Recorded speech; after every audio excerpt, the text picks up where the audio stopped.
Salam sahabat Golden Gate Channel yang dikasih Tuhan. Puji nama Tuhan, saya bersyukur dan bersuka cita kembali bisa menyapa sahabat terkasih dalam kasih dan anugerah Tuhan. Ya, sahabat terkasih, saya selalu berharap dan berdoa agar sahabat senantiasa dalam keadaan baik dan sehat dan senantiasa diberkati oleh Tuhan. Sahabat terkasih, saat ini kita akan melihat video yang berikut ini. Saya tantang Gilbert bertarung. Gilbert berkata, besok pagi jam 8 kamu saya tunggu di sini. Satu malam saya tidak bisa tidur gara-gara satu kata haleluya. Hari yang kedua saya datang jam 8 pagi, pendeta-pendeta ngelilingi saya. Sigira bara. Aku bingung, belum pernah ada mantra bara. Ya taunya di karismatik ada bahasa roh.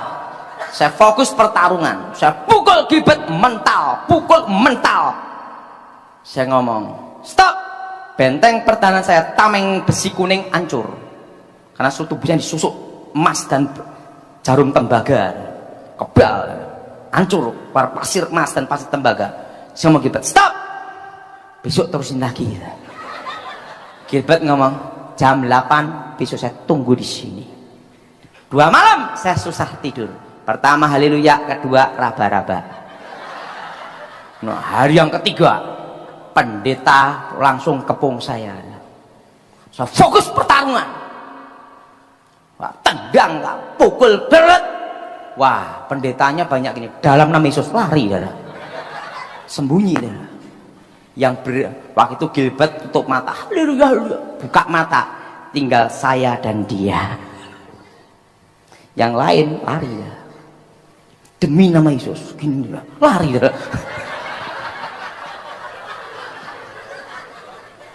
Tinggal saya sama Gilbert. Gilbert buka mata, loh.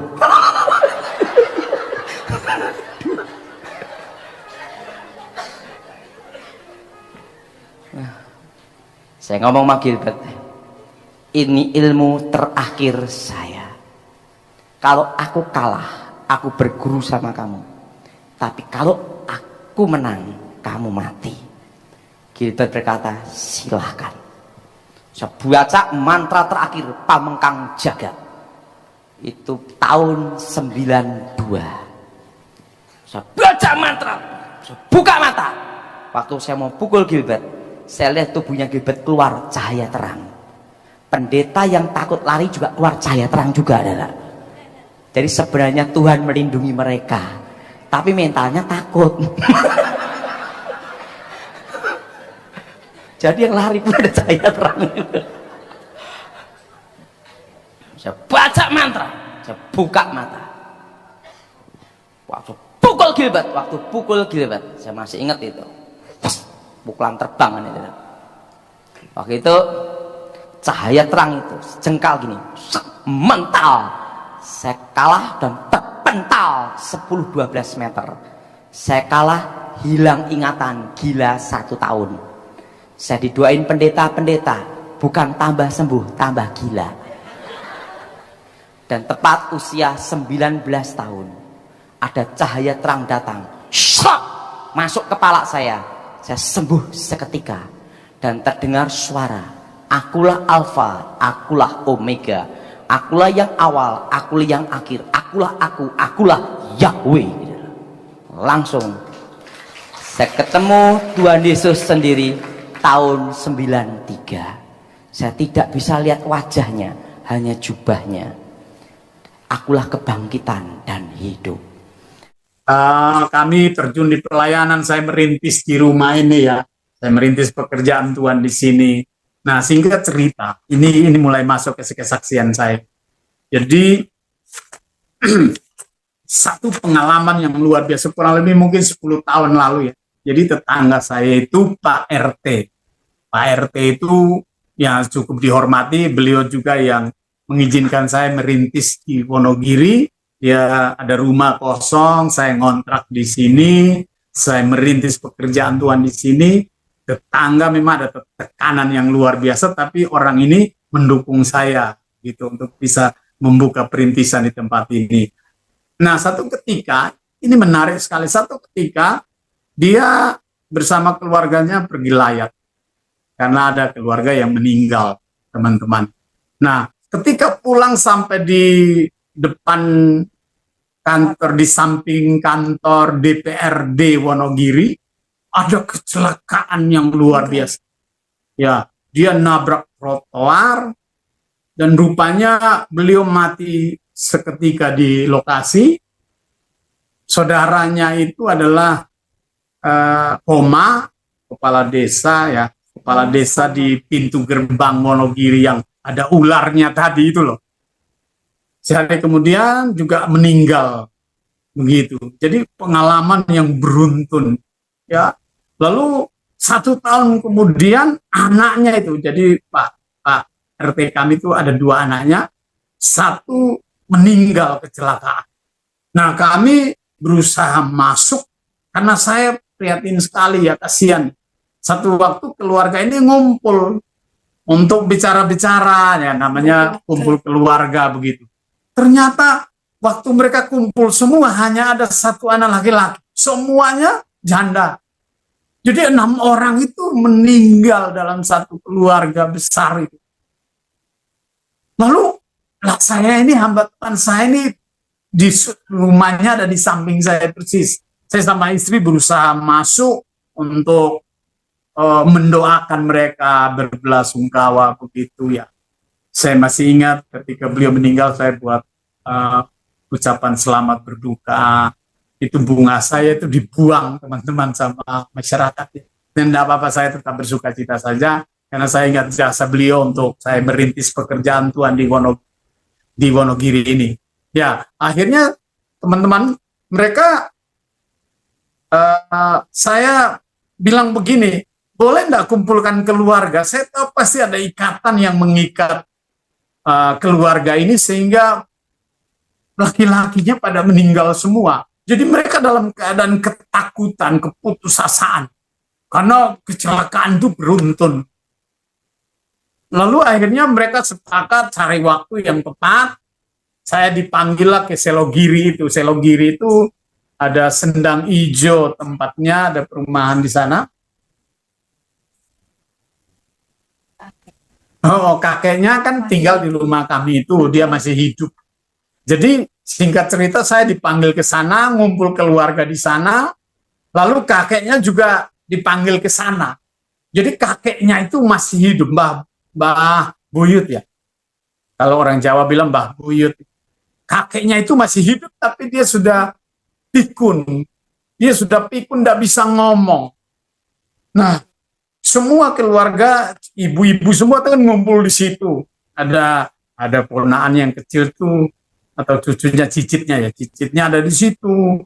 Dia bermain dengan pedang begitu. Nah, ketika saya masuk, saya bilang, Roh Kudus, saya harus mau bicara dengan kakek ini, tapi karena dia pikun, bagaimana caranya supaya dia bisa membuka tabir ini? Kenapa? Ini ada sesuatu yang sedang mengikat keluarga ini. Dan luar biasa Roh Kudus itu, kalau kita berserah kepada Roh Kudus pasti buka jalan. Saudara-saudara, jadi akhirnya dia tiba-tiba saya cerita tentang kayangan itu, tempat orang bertapa itu. Oh, lalu dia cerita, dia hanya mengangguk-angguk, lalu keluarga besarnya cerita bahwa dulu dia pernah jadi tentara untuk mengusir penjajahan Jepang dan dia suka berendam di tempuran itu di kayangan di Tirtomoyo itu. Oh, ini penyebabnya sehingga keluarganya itu jadi korban ya, jadi tumbal daripada kakeknya ini. Lalu saya diizinkan berdoa, saya masuk ke kamar-kamar. Kamarnya itu banyak sekali. Yang saya heran itu ibunya cantik, anaknya cantik.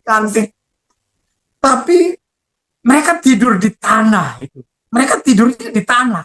Saya tanya, kenapa tidur di tanah? Kenapa enggak tidur di tempat tidur?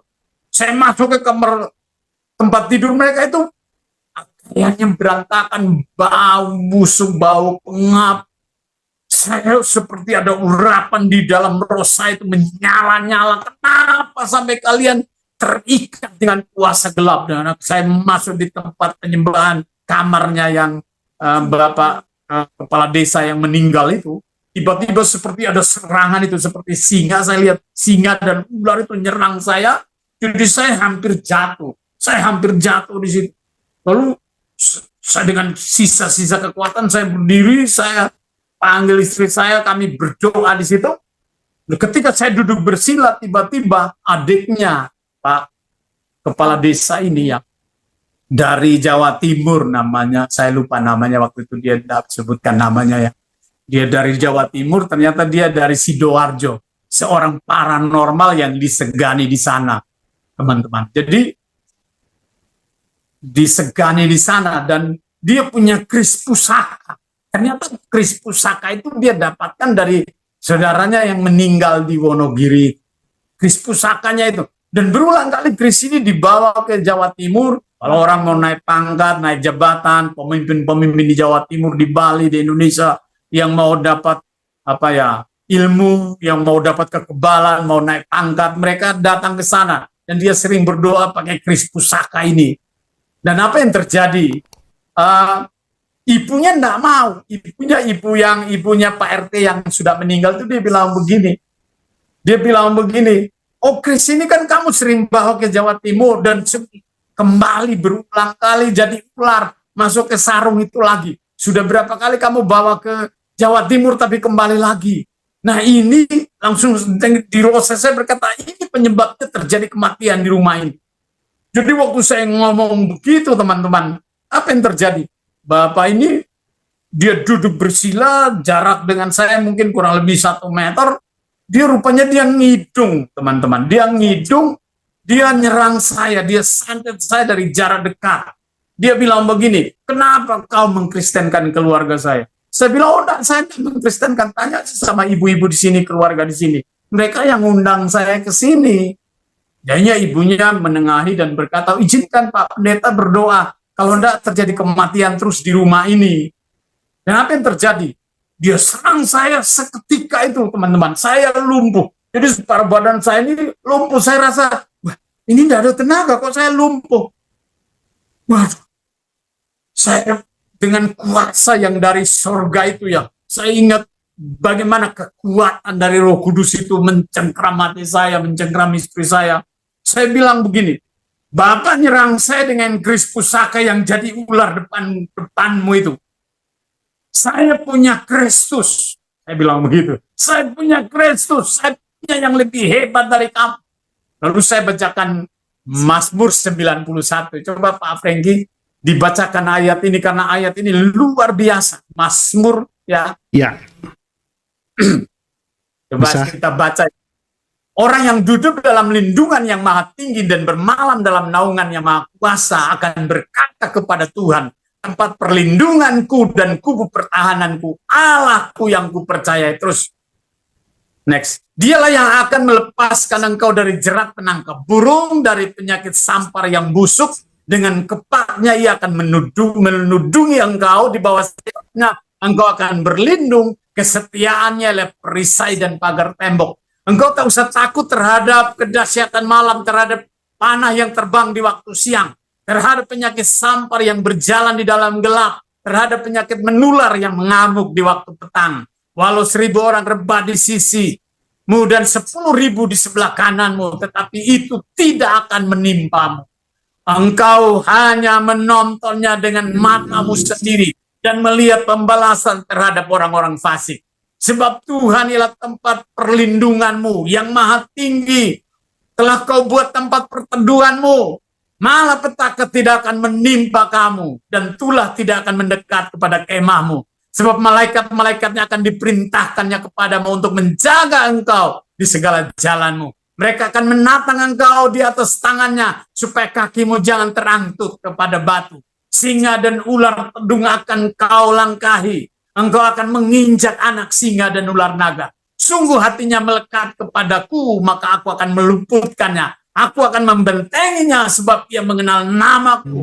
Bila ia berseru kepadaku, aku akan menjawab. Aku akan menyertai dia dalam kesesakan. Aku akan meluputkannya dan memuliakannya. Dengan panjang umur akan kukenyangkan dia, dan akan kuperlihatkan kepadanya keselamatan yang daripadaku. Amin. Tahu, saya baca ayat ini. Waktu itu kan kami tidak bawa Alkitab, karena memang kita tidak berkunjung ke rumah orang bawa Alkitab kan tidak etis. Jadi istri saya bawa HP, ternyata baterainya sudah mau lobet teman-teman, tinggal 10% gitu. Jadi ketika saya baca ayat itu, HP mati. Jadi tidak sempat kami ambil videonya begitu ya, tidak sempat difoto begitu.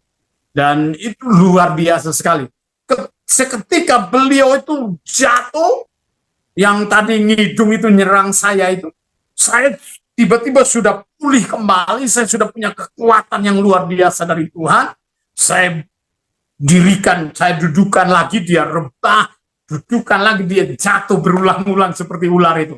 Lalu keringat dingin tuh, keringat seperti bibir di jagung tuh berjatuhan dari wajahnya, dari seluruh tubuhnya sampai bajunya basah kuyup. Lalu dia bilang begini, apa namanya, umurmu memang masih muda. Kalau dari segi umur aku lebih tua. Tapi hari ini saya mengalah. Hari ini saya kalah sama seorang anak muda karena dia punya ilmu lebih hebat dari saya, katanya. Saya bilang, Bapak punya keris pusaka yang jadi ular, tapi saya punya Kristus yang hidup, yang bangkit dari antara orang mati.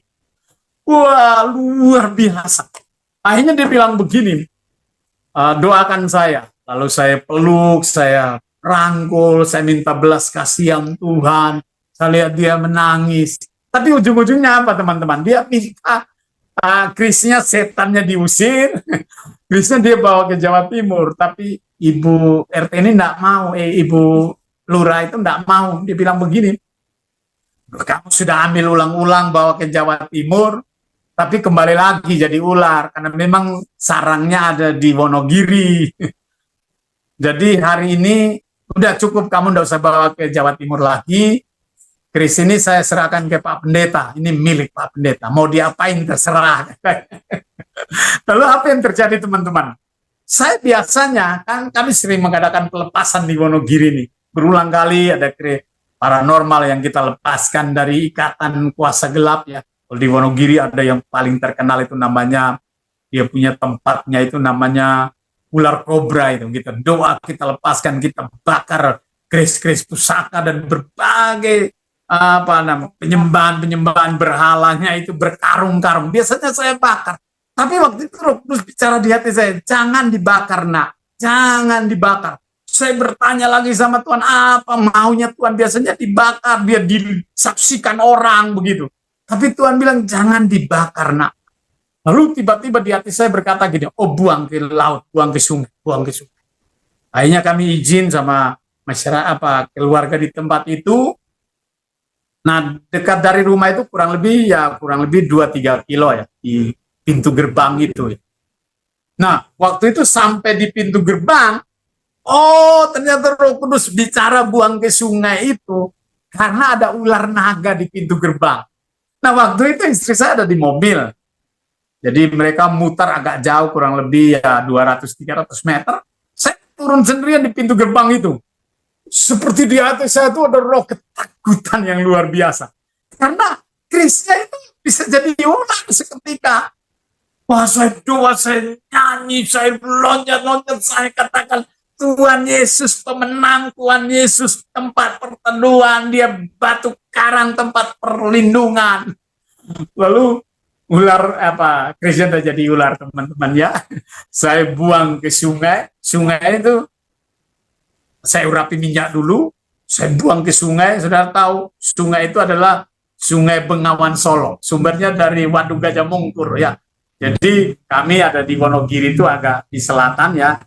Itu waduk itu besar sekali, menenggelamkan kurang lebih 5 atau 6 kecamatan, separohnya itu masyarakatnya dipindahkan ke Kalimantan, ke Sumatera begitu ya. Jadi sumber air itu yang mengaliri, yang jadi Bengawan Solo itu saya buang ke situ. Lalu mobil balik, saya dijemput, kami pulang, saya pikir sudah tidak ada masalah, jadi kami langsung tidur.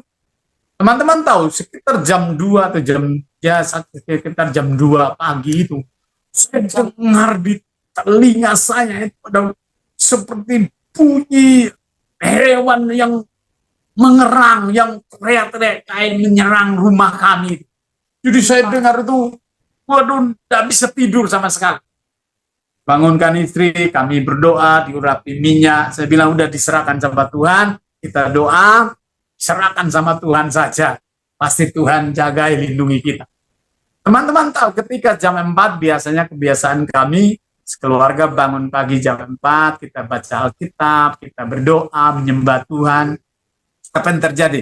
Istri saya cium bau busuk, teman-teman.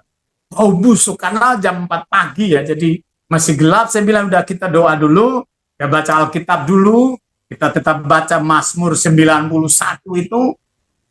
Lalu apa yang terjadi? Agak siang, saya buka pintu, saya kaget luar biasa. Ketika saya buka pintu, di depan rumah persis, di depan pintu gerbang itu, singa yang tadi nyerang saya di pintu gerbang itu, yang di rumah Pak Lurah itu, mati depan rumah, teman.